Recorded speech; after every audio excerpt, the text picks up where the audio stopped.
What a beautiful day. It's so nice to be back in County Clare. You're new here, I think. I used to live in this very house. Not before you, or before that, but maybe 3, 4 owners back. You've made this house look really lovely. The gardens are so lush, and the veggies are growing like crazy. And this isn't just blarney, it's beautiful. I got the house for a song back when I had it. Because of the famine, it was abandoned. Not kept so well, but I made it nice. I had some money for my family out of Kilfenora. We set ourselves up really nice here in the country. Nice to see the bench, though. On the right-hand side where it belongs. It's where it's supposed to be. It's where it was when I was around. It wasn't quite so nice when I first got it, though it was in good shape. But I fixed it up really nice, and clearly you've not only kept it looking good, but you kept it where it belongs.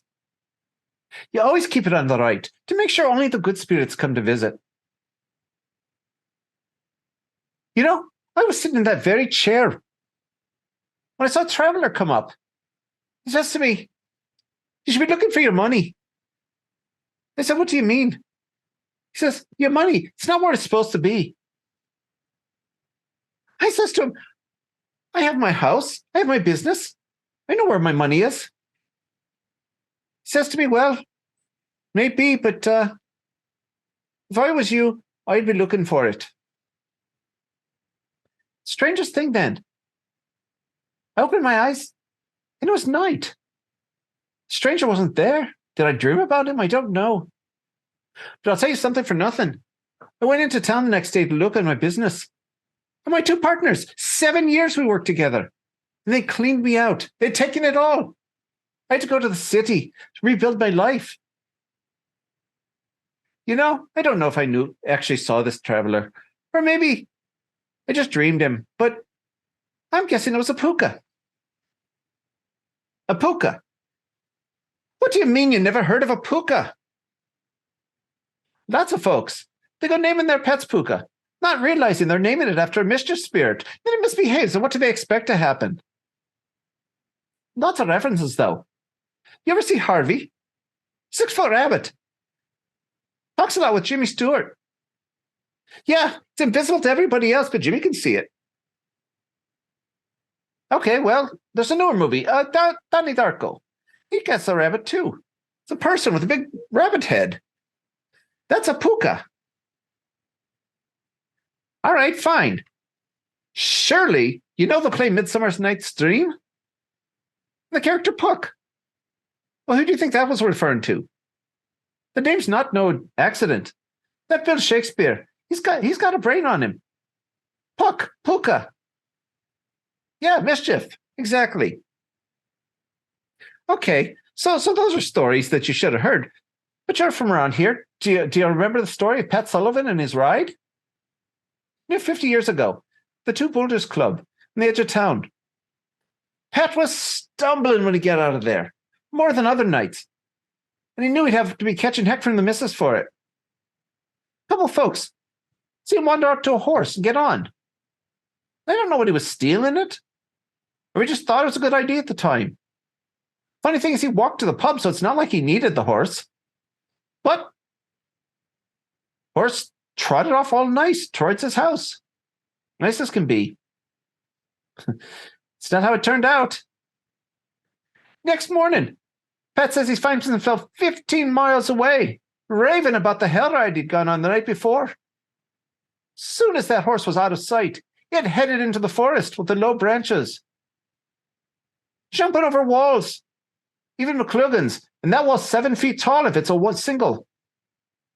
In the water, up and down the hills, even that one that the people don't even walk down.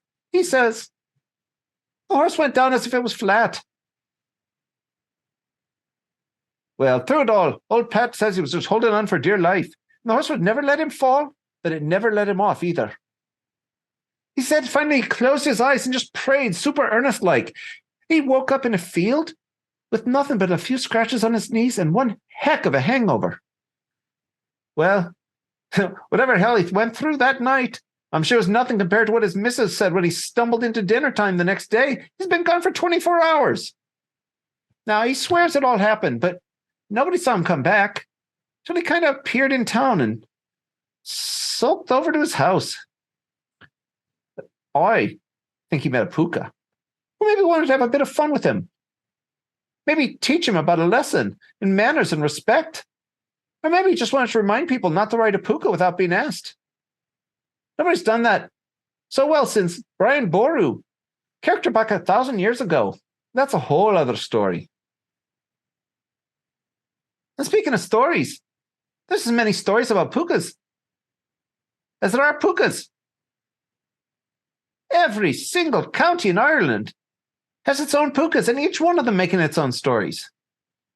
There's a fox. Goes to a henhouse many times. Finds itself trampled, but there's no footprints around. Maybe that was a Pooka coming to help out the farmer. Strange man tells a lady, don't marry your suitor. That suitor gets caught for a crime not a week later. That may have been a Pooka too. Of course, they say some farmers got told to watch their potatoes. Maybe don't be around Ireland for a while. And then that listened, well, they were okay. Then that stayed, well, they didn't do so good. And they blamed a Pooka for making it happen, some of them. It's rubbish. Pookas are jokers. And some of them are mean, but they don't go killing all the people. I mean, if nothing else, where's the humor in that? Anyway, so much rambling about a creature that may not even exist. Still, if you're ever on your bench, and a man walks up to you, who seems to be knowing what maybe he shouldn't and has some advice for the future, maybe you should give him a good ear, because it might be a Pookan coming to give him a hand. By the way, try digging your garden a bit more to the east. I think you'll be happy with the results.